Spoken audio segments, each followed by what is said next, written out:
We had a fabulous time in the western part of central Newfoundland, and now we're heading to Twillingate, Terra and Bonavista. Ursula is the navigator, my name is Dieter and I'm the wheelman. Please hit the subscribe button and get notified when a new story becomes available.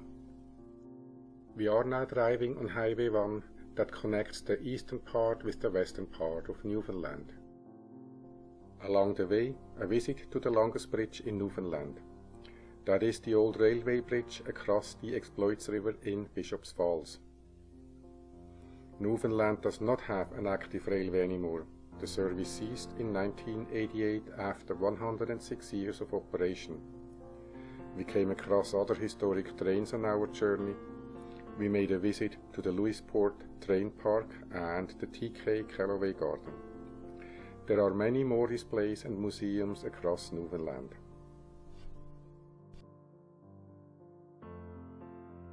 After about 240 kilometers, we arrived at the Dildo Provincial Park. A few kilometers south of the campground is the Beothuk Interpretive Center in Bight's Cove. 300 years ago, there was a Beothuk village here. The exhibit talks about their way of life. The last known Beothuk died about 200 years ago.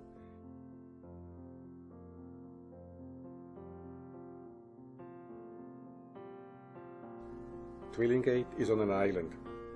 After watching the fishermen pulling out lobsters in the harbour, it only made sense to us that we had to go to Annie's Harbour restaurant for a lobster dinner. The rave reviews are well deserved. This is the Long Point Lighthouse at the end of the 340. The lighthouse is still active. Don't forget to visit the gift shop and get some nougat. The view is so much better when you have something sweet with you.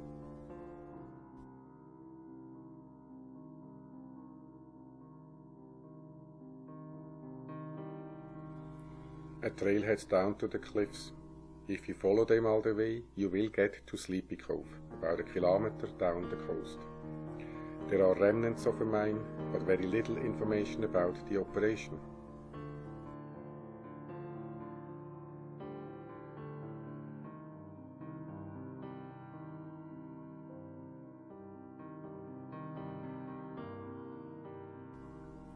On the way back to Twillingate, the Crow's Nest Cafe served Americano and other goodies. An interesting place to meet other travelers and exchange stories.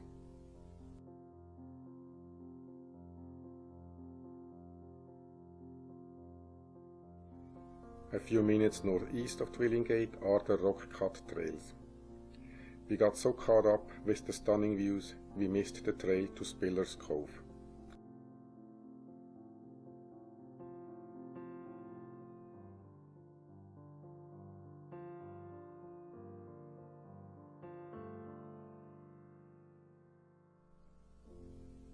We took the 345 and passed Bridgeport, an active crab fishing town if the traps are an indication at all.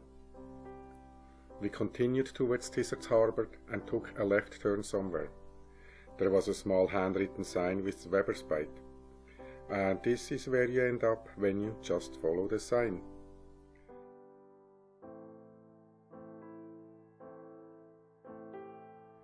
I had to go for a swim, a very short swim. Yeah, the little dot in the water, that's me. The temperature was not much over 10 Celsius.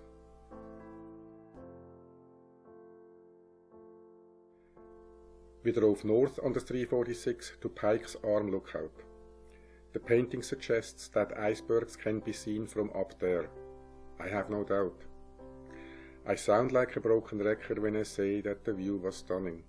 I guess it is the journey to the top that makes these views unforgettable.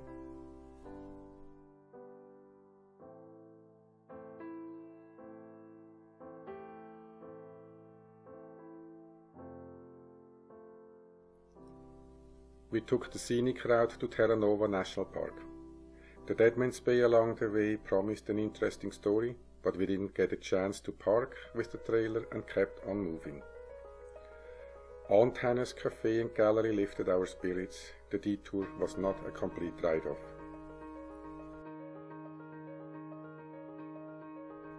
In the Terra National Park, we had a site at the Newman Sound Campground. The park is a dark sky preserve, which means it is great for stargazing and spectacular night sky photography. The weather didn't play along, there were too many clouds. The trail at the campground is a relaxing 1-hour trail. We needed our vegetables. With a bag of potato chips and big expectations, we tackled the Mill Cove Lookout Trail. A big rounded rock sits in the middle of the landscape and promises a spectacular view of the surroundings.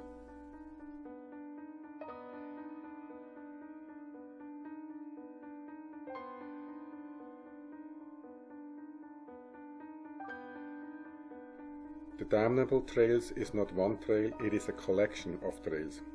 Everything was right when we tackled the Salvage Trail. It starts with the name that suggests an interesting story and the road that heads up to the parking lot.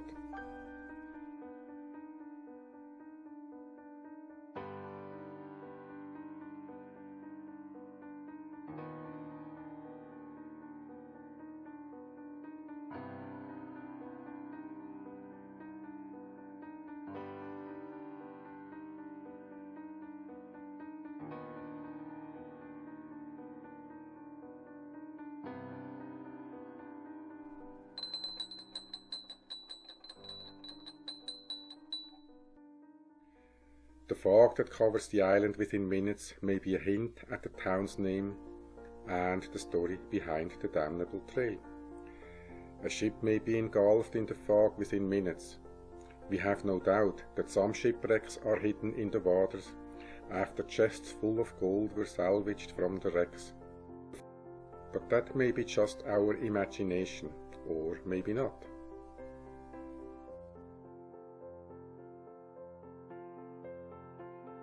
The High Tide Trail was busier than the Salvage Trail.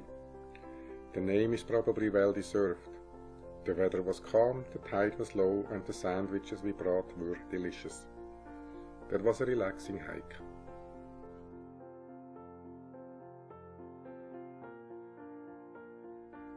Our 3-night stay was over. We had to move on to the Lockstone Path Provincial Park near Bonavista. Somewhere along the way, we noticed that the trailer was leaning to the left and, surprise, a broken leaf spring. Nothing good ever happens on an empty stomach, so we drove to Jungle Gyms in Clarenville for lunch. We worked out this great plan. Get new leaf springs, fix trailer. The leaf spring was the easy part. A local parts store had all the sizes known to man. The fixing was not, the bolts were torqued beyond what I could handle. So we called MLM Truck and Trailer Repair. They asked, "Do you have parts?" "Yes, leaf springs, U-brackets and bolts." They replied, "Okay, come on over." The little trailer was the highlight at the shop. Thank you, MLM Truck and Trailer. The Lockstone Path Provincial Park is on the 236, about 6 kilometers off the 230. The gravel road was in good condition.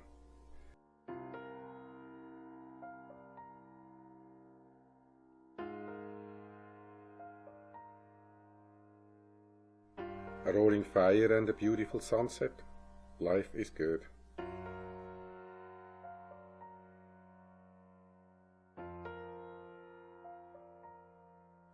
North of the campground is King's Cove. It is safe to say that this is a very quiet town. The hiking trail to the Lighthouse starts at the church and passes through a meadow. The trail is beautifully maintained and the lighthouse sits on top of a stunning rock formation. The short hike was well worth the time.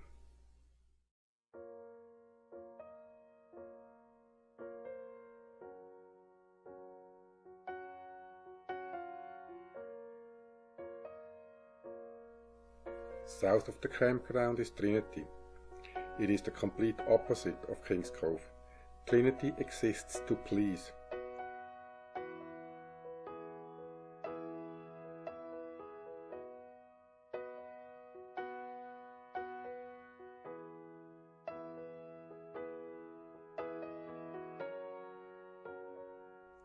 We had a coffee at the Dock Marina Cafe and were ready to hike to Taverner's Point, from where we had a good view of Trinity from another angle.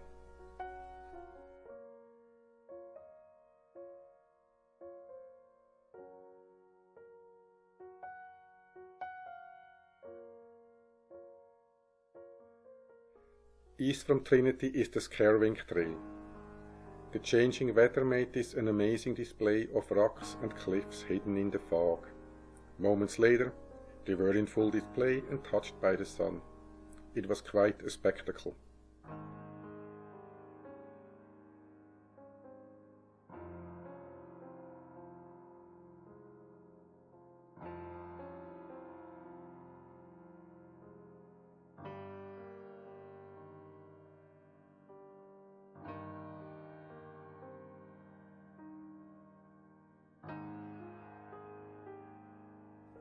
Continuing south from Trinity, we arrived at the Random Passage movie set.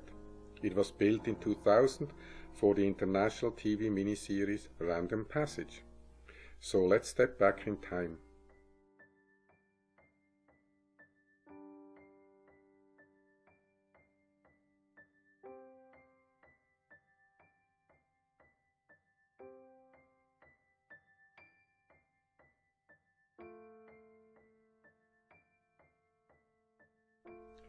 We visited the places south of Bonavista. Time to head all the way north to Cape Bonavista Lighthouse. I'm quoting the Lighthouse Friends website here. Step up to the tower where you can witness a rare sight, a working set of lamps and reflectors that are slowly revolved by a clockwork mechanism. End quote. Well, the clockwork mechanism did it for me. What a mechanical masterpiece.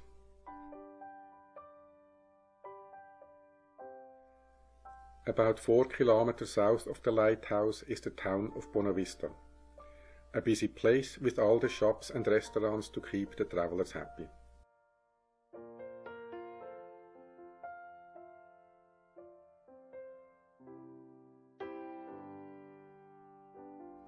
Our only visit to town was to the Matthew Legacy. John Cabot arrived with this ship in 1497. This is a fully seaworthy replica. It is more than a museum piece. We walked on the deck and stepped down below. A very impressive experience.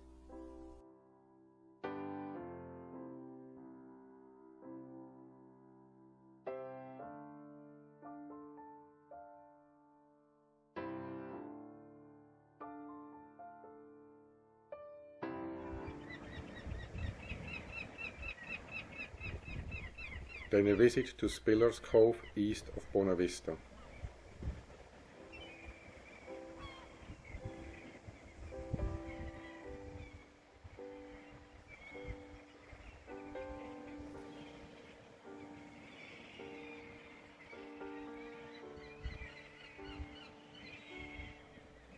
Continuing on the 238 to the Puffin viewing site. We had to make 2 visits the first time we were fogged in. Very entertaining to watch these birds taking off and landing. I tried to get them in flight, but once they are airborne, they must activate a jetpack. They were too fast for me.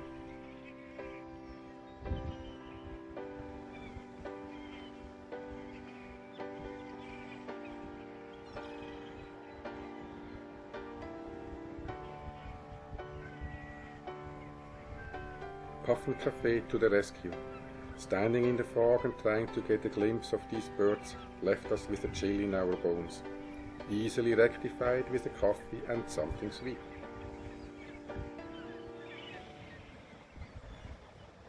The big finale we didn't plan for. The Dungeon Provincial Park east of Bonavista. The coastline is stunning.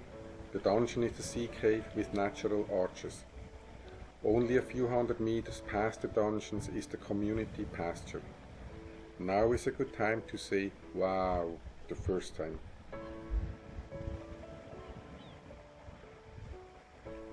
We returned here for an overnight stay on our way back. This is how we remember the Bonavista Peninsula. And that is wow number 2.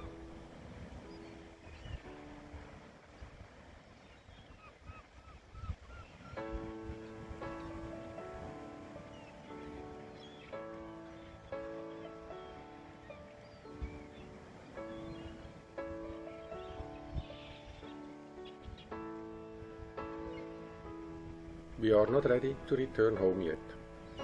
We still have to visit the Avalon Peninsula. Please hit the subscribe button and get notified when we talk about the cable station in Heart's Content and St. John's. We set up camp at the Pippi Campground and used public transportation from there to get downtown. That was pretty cool. Thank you for watching and we'll see you out there.